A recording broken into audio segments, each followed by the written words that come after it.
આજે માગસર સુદ પૂનમ એટલે દત્તાત્રેય જયંતિ. અનસુયા નંદન દત્તાત્રેય ભગવાનને આજના દિવસે જન્મ થયેલો અને અહીંયા ગિરનાર ક્ષેત્રની અંદર દત્તાત્રેય ભગવાનનું સ્થળ હોવાથી અહીંયા દર વર્ષે પરંપરા મુજબ, વર્ષોથી ચાલી આવી પરંપરા મુજબ આપણે અહીંયા ગિરનારની સીડી 30 પગથિયેથી પાલખી નીકળી જૂના અખાડામાં જતી હોય છે. જૂના અખાડામાં પૂજન કરી અને પાછી દત્તાત્રેય ચોક ચરણ પાદુકાએ જતી હોય છે. ચરણ પાદુકાએ દર્શન કરી અને પછી પાછા ભવનાથ મંદિરે દર્શન કરી મૂર્તિકુંડમાં દત્તાત્રેય ભગવાનને સ્નાન કરાવી અને પાછા વાજતે ગાજતે ગિરનારની સીડી ઉપર દત્તાત્રેય ભગવાનને અમે લઈ આવીએ છીએ.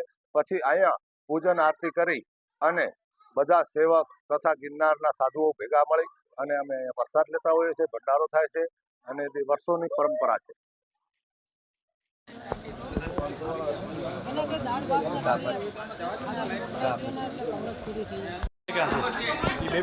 હા તમે પણ